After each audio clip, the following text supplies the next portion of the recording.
Un garçon orphelin, timide et au physique peu avantageux, fait de son mieux pour s'occuper de sa petite sœur.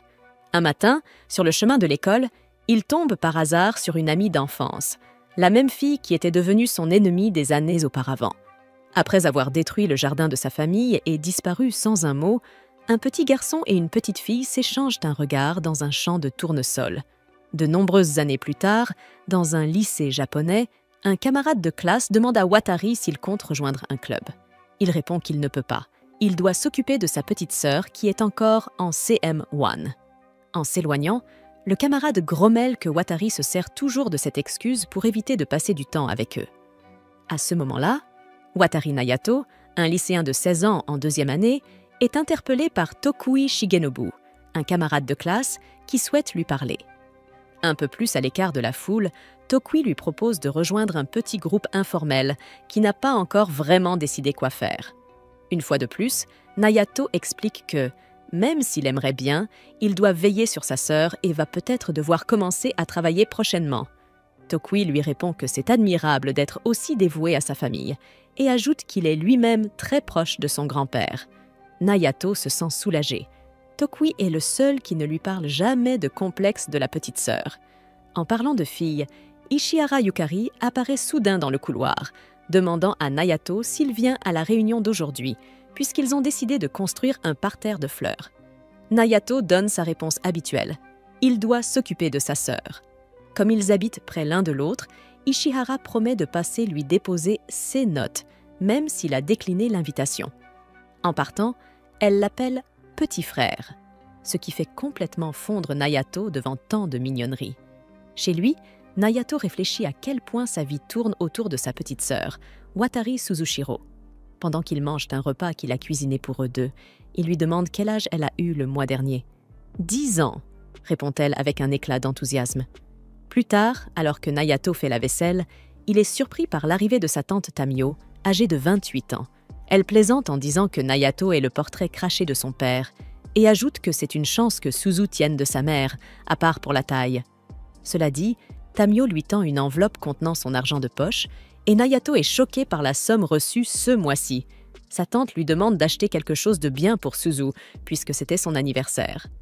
Puis, un peu hors sujet, sa tante admet qu'elle a l'impression de donner de l'argent de poche à son grand frère, ce qu'elle trouve étrangement satisfaisant. En voyant son comportement un peu bizarre à ce sujet, Naoto ne peut s'empêcher de penser que c'est vraiment étrange, comme si elle insinuait qu'il y avait eu quelque chose entre elle et son père. Après son départ, Naoto réfléchit. Sa tante est décidément une personne bien mystérieuse. Elle donne l'impression d'être une femme au foyer, mais passe la majorité de son temps enfermée dans sa chambre et ne semble jamais sortir pour aller travailler. Le lendemain matin, Suzu demande à son frère de l'aider avec ses cheveux. Il lui dit qu'elle ne devrait pas compter sur lui pour tout, mais Suzu insiste. Il sera toujours là pour s'occuper d'elle, même quand elle sera vieille et ridée. En fait, elle déclare qu'elle ne pourrait pas vivre sans son grand frère, car ils sont tout ce qu'il leur reste comme famille. En entendant cela, Naoto ressent une vague de tristesse. Leurs parents sont morts. Il y a astérisque, 2 ans, astérisque. Et depuis, lui et Suzu ont été trimballés d'une maison à l'autre, chez divers membres de la famille. Il y a astérisque, 1 mois astérisque. Ils ont finalement emménagé chez leur tante, en périphérie de Tokyo.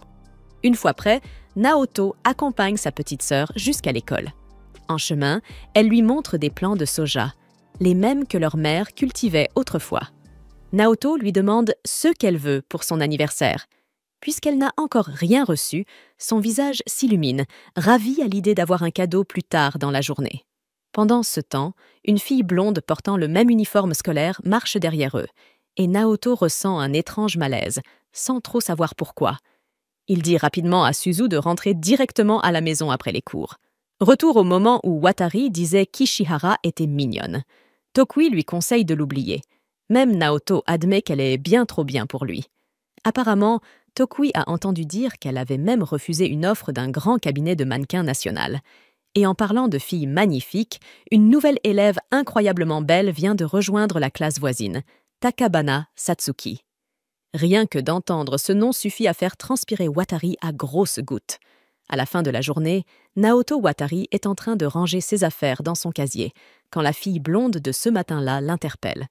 Au moment où il entend sa voix, un frisson glacial lui parcourt le dos. Il tente de l'ignorer et quitte rapidement le lycée. Mais le problème, c'est qu'elle est tenace. Elle décide que ce serait une excellente idée de lui courir après, l'appelant sans cesse. Finalement, Naoto en a assez et lui demande excédé ce que cette destructrice de jardin lui veut. Avec un sourire rusé, la fille se réjouit qu'il se souvienne d'elle, mais elle se présente quand même. Takabana Satsuki. Cela fait 6 ans qu'ils ne se sont pas vus.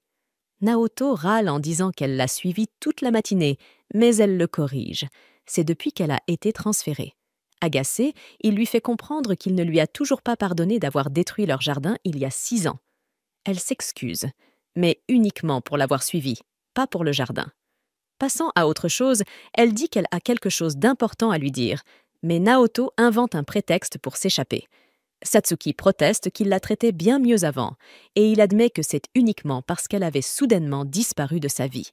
À ces mots, la fille le prend par derrière et lui promet de ne pas le lâcher tant qu'il ne l'aura pas écouté. À bout, Naoto supplie qu'on le libère, et quand elle le relâche enfin, il s'enfuit à toute vitesse, transformant la situation en véritable course-poursuite. Non loin de là, Suzu marche dans la rue, songeuse, réfléchissant à ce qu'elle veut comme cadeau. Elle aperçoit une famille heureuse en train de jardiner, et quelque chose en elle lui dit que c'est exactement ce qu'elle voudrait. Soudain, son frère déboule comme un fou furieux, la soulève par son sac à dos et parvient à se précipiter dans la maison avant de se faire rattraper. De retour en sécurité, Suzu veut savoir qui était cette fille, mais Naoto fait comme si de rien n'était et répond que ce n'était personne d'important.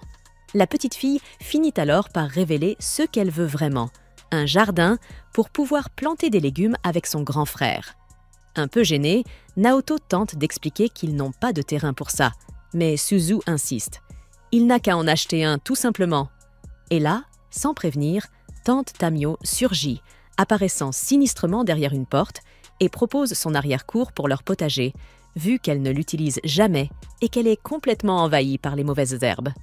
En découvrant le jardin, Naoto sent la pression de cette herbe folle et envahissante, mais il est prêt à faire l'effort pour sa sœur. Et en plein milieu de tout ça, Satsuki réapparaît soudainement, une houe à la main, faisant sursauter Naoto de peur. Pendant ce temps, Ishihara erre dans le quartier à la recherche de la maison des Watari, jusqu'à ce qu'elle entende un hurlement de Naoto. Naoto, paniquée, demande ce que Satsuki fait dans le jardin de sa tante, mais elle se contente de dire qu'elle se souvient enfin de ce qu'elle voulait lui dire. Naoto dit qu'il ne comprend même pas pourquoi elle lui en veut autant. Il est enfin sur le point de commencer une vie normale avec Suzu, mais Satsuki insiste, il se trompe complètement. Et puisque les mots ne suffisent pas à le faire changer d'avis, elle décide de passer à l'action. Soudain, elle l'attrape et l'embrasse, à pleine bouche, là, sans prévenir. À cet instant précis, Ishihara, qui jetait un coup d'œil dans le jardin depuis l'extérieur, tombe pile sur la scène. Satsuki et Naoto tombant au sol, comme sortis tout droit d'un film romantique. Et comme si cela ne suffisait pas, Satsuki continue de l'embrasser comme si sa vie en dépendait.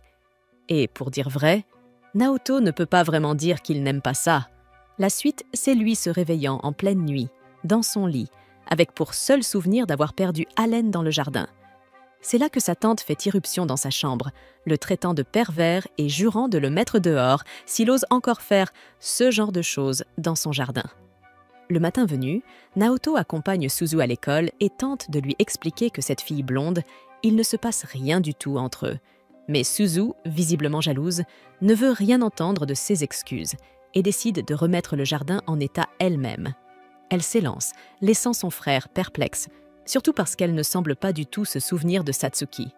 Au lycée, Ishihara essaie de comprendre si elle a vraiment vu Naoto embrasser Takabana hier, et si oui, cela voudrait dire qu'ils sortent ensemble.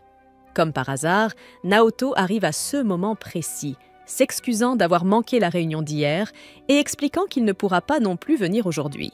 Ishihara comprend, puisqu'il a toujours pris soin de sa petite sœur, contrairement à son propre frère, qui a coupé tout contact avec elle en grandissant. Naoto dit que ce gars-là a de la chance d'avoir une grande sœur comme elle. Et c'est à ce moment-là que Satsuki arrive, tout sourire, lançant un joyeux bonjour. Furieux, Naoto lui demande comment elle a pu lui faire ça hier, mais Satsuki l'ignore royalement et, l'observant attentivement, décrète que le jeune Naoto semble avoir un petit faible pour un certain type de pastèque, exactement celle dont Ishihara est bien équipé. Horrifié, Naoto attrape Satsuki par le bras et l'entraîne avec lui en courant, laissant Ishihara totalement perdu face à cette scène absurde. Sur le balcon du lycée, Naoto essaie de comprendre ce qu'il se passe avec cette fille à problème, pendant qu'elle lui rend les houes qu'elle lui avait empruntées il y a 6 ans. À l'époque, quand la famille Watari vivait encore à Shinshu, Satsuki était venue un jour. Naoto lui avait offert une tomate, et c'est ainsi que les deux avaient commencé à discuter. Voici la traduction fidèle en français, avec correction grammaticale et style narratif fluide, tout en respectant les dialogues et en traduisant les chiffres en toutes lettres. Avec le temps, ils étaient devenus de très proches amis. Si proches que la mère de Naoto avait un jour dit que cette petite fille l'aimait vraiment beaucoup.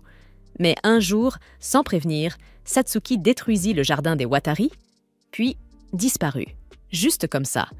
De retour au présent, Naoto lui demande pourquoi elle a fait ça, mais Satsuki refuse de répondre, sachant qu'il ne lui pardonnerait jamais. Pourtant, elle tient à s'excuser sincèrement, et cela ne la dérangerait même pas s'il voulait faire quelque chose d'un peu coquin pour se venger. Gêné, Naoto lui dit de cracher le morceau une bonne fois pour toutes. Mais comme il ne comprend toujours rien, Satsuki baisse la tête et s'en va, laissant Naoto passer pour le méchant de l'histoire. Et honnêtement, il n'arrive pas à croire que son tout premier baiser ait eu lieu hier, avec elle.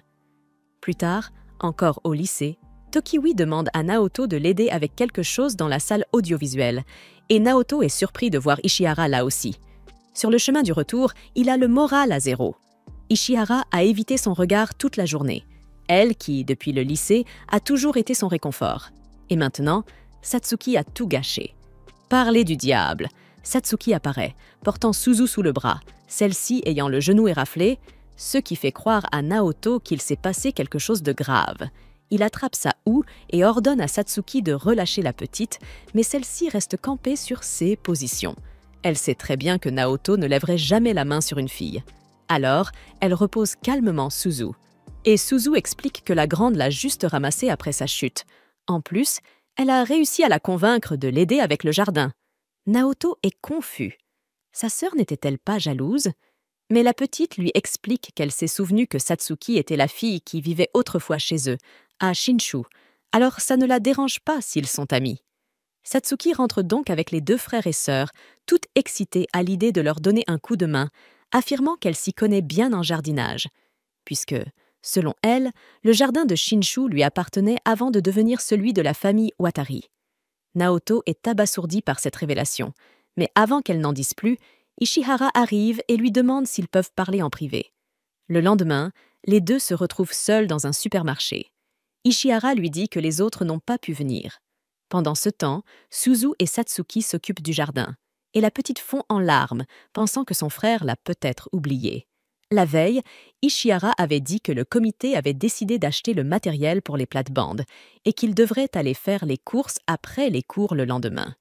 Suzu s'était souvenu que son frère lui avait promis de travailler dans le jardin. En ce moment même, Satsuki appelle Suzu pour aller faire les courses, laissant le jardin de côté pour plus tard. Au marché, après avoir attrapé un sac d'engrais, Ishihara trouve enfin le courage de demander à Watari s'il sort avec Takabana. Quand Watari lui répond que non, il tente de lui avouer ce qu'il ressent pour elle, mais au moment de vérité, il perd ses moyens. En sortant du marché, Naoto est pris en embuscade par sa petite sœur qui devient immédiatement jalouse en le voyant seul avec une fille. Elle se met à lui hurler dessus, l'insultant de tous les noms possibles.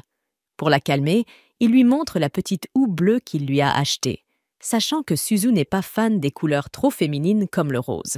Pendant ce temps, Satsuki s'éclipse discrètement sans que personne ne la remarque. Et soudain, Ishihara lâche qu'elle aime Watari, touchée par la manière dont il traite sa petite sœur. Réalisant qu'elle en a trop dit, elle tente désespérément de se rétracter, puis finit par s'enfuir, complètement embarrassée. Suzu, confuse, demande où est passée Satsuki, et ce n'est qu'à ce moment-là que Naoto se rend compte que la blonde était là, elle aussi. De retour à la maison, Suzu ne tient plus en place. Elle montre fièrement sa nouvelle houe à tante Tamio, tandis que Naoto se demande si Satsuki ne serait pas retourné dans leur jardin. Et en effet, lorsqu'il contourne la maison, il aperçoit cette même chevelure blonde flotter au vent. Tout comme cet été, il y a 6 ans, quand Satsuki l'avait accueillie avec un « bienvenue ». Maintenant, elle veut savoir comment s'est passée sa sortie, alors Naoto lui explique maladroitement qu'il était seul avec Ishihara seulement parce que les autres n'avaient pas pu venir. Quoi qu'il en soit, Satsuki annonce qu'elle aussi veut sortir avec lui, puis éclate de rire, disant que ce n'était qu'une blague. Gêné, Naoto se jure intérieurement de ne plus jamais tomber dans ses pièges. Il ne veut plus jamais ressentir ce qu'il a ressenti étant gosse. En regardant le jardin, il remarque à quel point tout semble propre. Satsuki hausse les épaules, affirmant avoir tenu sa promesse. Désherber aurait été trop fatigant, alors elle a tout retourné d'un coup.